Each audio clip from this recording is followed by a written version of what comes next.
house wrens must have fledged their little babies in there. I hear them. This morning there was a lot of racket back here.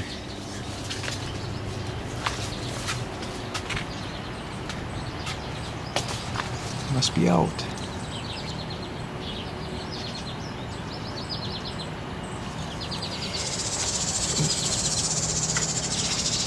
There it is, house wren. Hear that?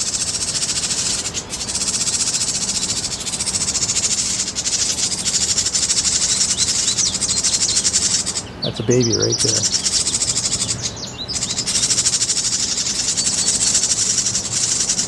Come on, you can focus for me. It's not gonna. It's got a branch by itself there. I got a video like 8 years ago where I actually caught them coming out of the nest. There's 5 little ones that come out of the nest. Ooh, right close.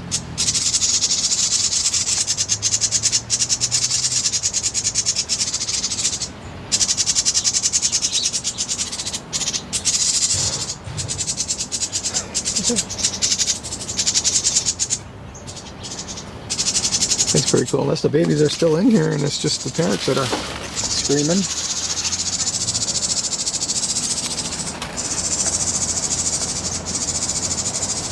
Yeah, I think the babies are out. They're all over the place here.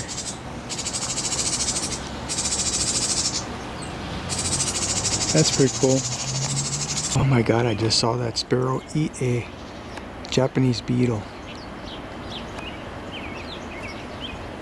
Ooh, that's big news.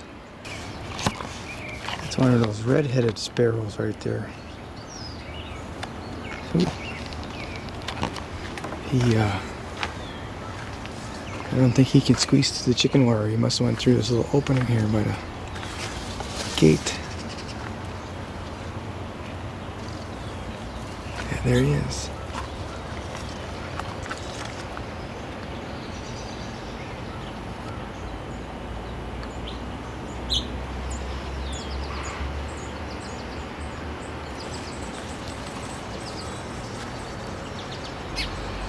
He wants out. Hopefully he can figure out he's got to come back through here.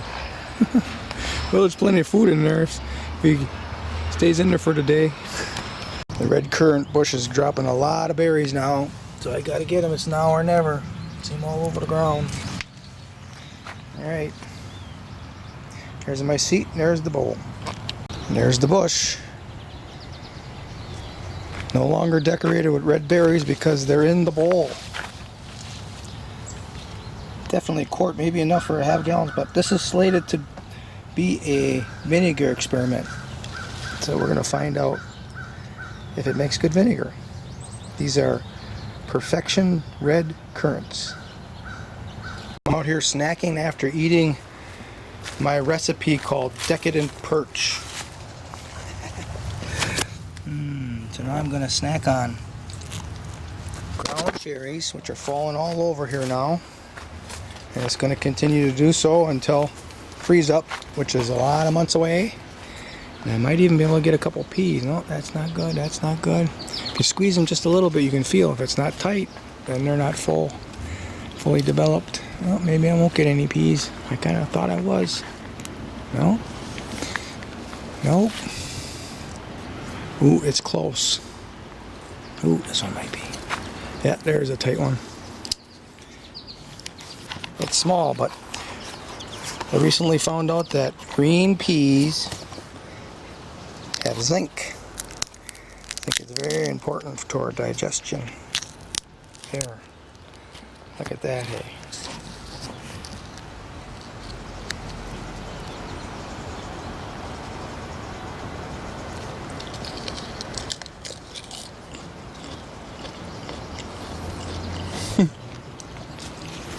Now let's see what these ground cherries look like. This is from the shade side of the bed. That one looks like it might be a little green. Oop, there's one hidden under there. Oop, there's another one. None on the plant that's totally shaded. You can see it's developing some, but it's slow. Here's a green one. I normally cook the green ones, but sometimes I eat them. Here we go. This is the brown one. Look at that. That's perfect.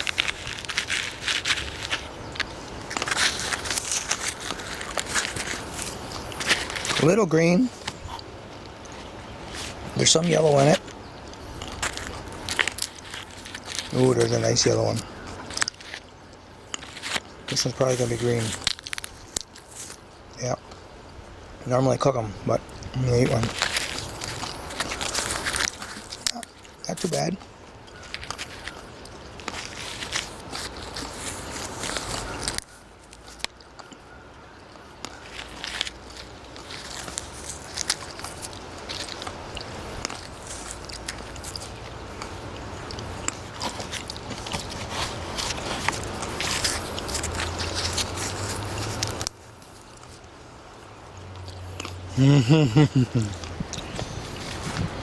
Like a daggone heaven.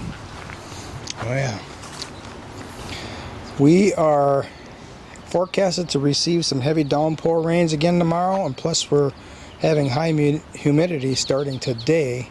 So I'm really pruning the lower stems of the tomatoes severely, getting all of the leaves away from the ground, because we're going to probably get that bacterial spot, or whatever you want to call it, jumping up from the ground level up onto the leaves. Straw also helps to keep that from jumping up. I got some straw under most of it, but one here I don't, and I really had to cut it back today. That's this little bed here with my climbing sun gold tomatoes. You can see that's how far down we are. We're probably at least 3.5 feet now without even a leaf on it. I cut it all off. It's got tomatoes, and the stem holding to tomatoes will start getting that spot too after a while. But by then I've got them harvested. It's up there quite a ways. This one up here is up here quite a ways. Now we have peas in the background, climbing peas, and this is the first time I've ever seen that on the pea leaves. And it's probably because this is a tomato bed traditionally over the years, and now that spot is affecting these climbing peas. I've harvested a few of them, but they don't look that great. So peas probably shouldn't be planted with tomatoes, especially if you got that bacterial spot. So all these have been severely cut back from the ground up, and that whole line up here is all tomatoes, and they also have had their stems trimmed severely today. In another month, that whole wall will be just total foliage. You'll hardly be able to see any of those cattle panel segments. Especially since I got this butternut squash here, and it's going to start growing up too. So get the succession. We've got climbing peas and tomatoes climbing up. The peas are going to fight with the squash over the sunlight in the end, but the peas can go up higher than the squash, so they'll probably lose out on the bottom, but they'll win out on the top. And as these tomatoes are climbing up, I'm trimming all the leaves off, so all you're going to see is this succession. You'll see squash on the bottom climbing up, you'll see tomatoes, and you'll see the color of tomatoes all along the midsection and up to the top, and then beyond that you'll see the climbing peas. I'm watching this in succession as it goes, so that's what I just described is what I envision is going to end up. This is an experiment. I have never done this before, by the way. Interesting concept. We'll see if it bears fruit. And then my three sisters is going. Here's a really nice example. We got a corn coming out of the butternut squash. You can see around that pole is the climbing bean. So I'm thinking about trimming that climbing bean to slow it down to let the corn catch up. I've been wanting to wrap that bean around the corn. But I can always unwrap the bean from the corn and then wrap it around the corn and the pole. Maybe that's what I'll do. Yeah, think about it. She's feeding her babies right now.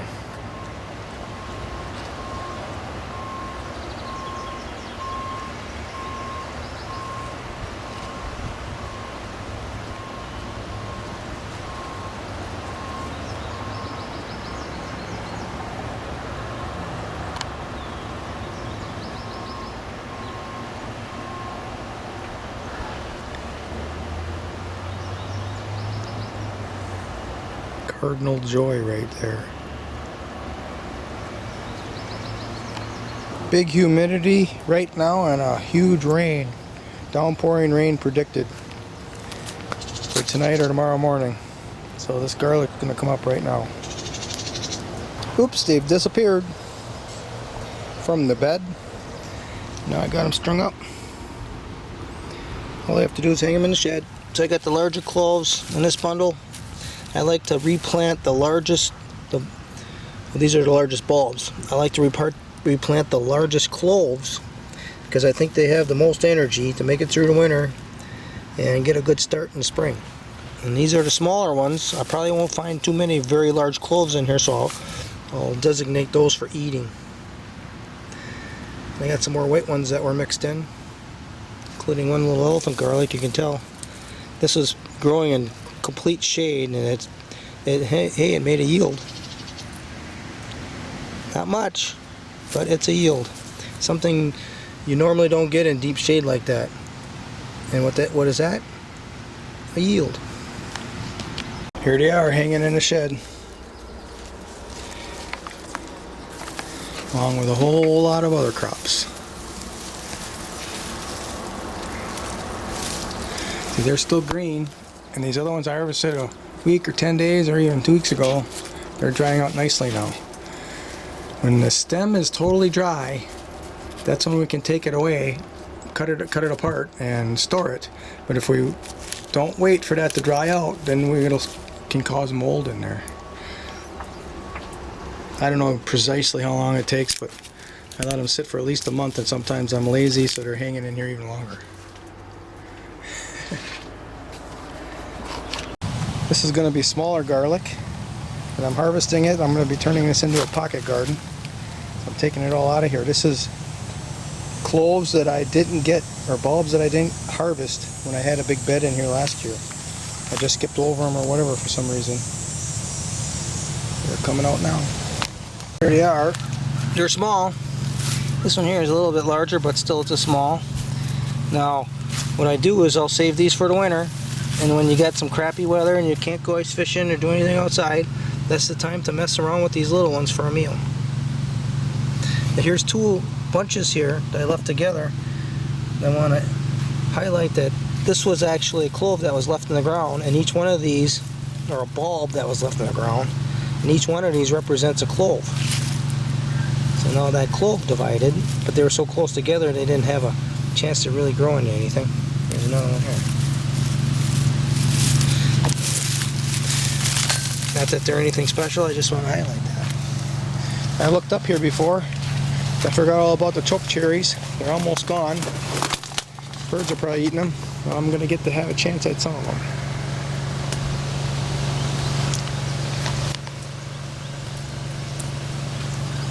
They're more seed than berry, and you're astringent.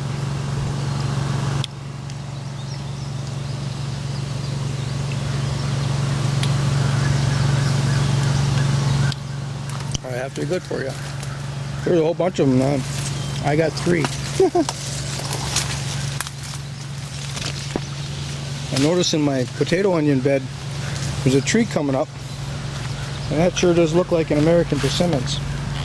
Has to be. I planted a whole bunch of them back here, and I thought most of them died. But here's one that somehow is making it. That was like 5 years ago I planted all these. Here are choke cherry seeds. So we got to plant these someplace.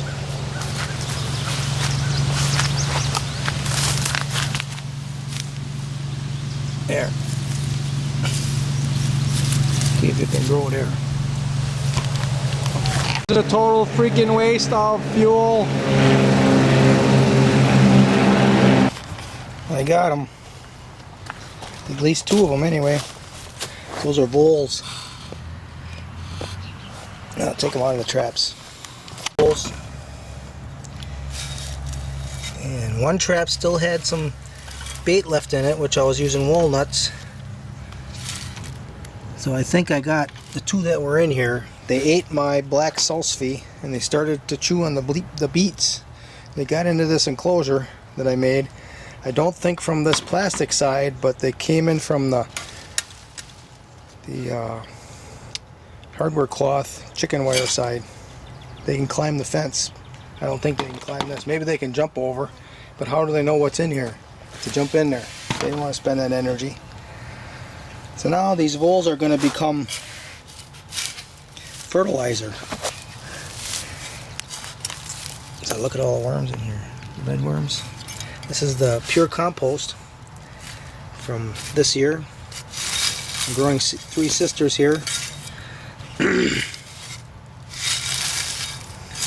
don't really want to touch them. I don't know if we got fleas or what. So that's all I'm going to do. Now the worms are going to eat this. And not just the worms. I mean, there's a lot of soil life that's going to get in here and eat on the flesh of those mice or voles. And then that'll be fertilizer for this corn stalk. And these butternut squash. There's climbing beans in here too. This is the 3 sisters. Voles for the 3 sisters. See, they probably did that too. They put fish there and they probably used rodents too. I'm sorry. I am a ruthless human when it comes to woodchucks. They learn how to crawl fences and get into my area, which these little ones do. The big fat ones don't, but the young ones do. Then I kill them. If you don't kill them, they will eat everything. They don't stop. It's true this poor creature just wants to eat. I understand. At least now he's going to fertilize my soil life and I'm going to grow vegetables from him instead of feed him with vegetables. So I threw the fork at him, so I got a hole here and a hole there. They think they're hiding. They get behind a leaf or something. They're not smart enough. That's your chance. When they get older, then you gotta do something different. Shoot them. Okay. Sorry.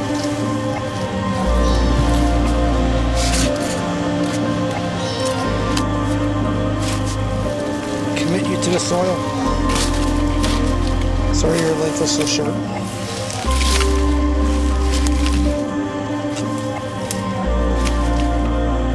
There's a fox. You wouldn't even have this much ceremony put to you. You would have just been ate and shat upon the ground.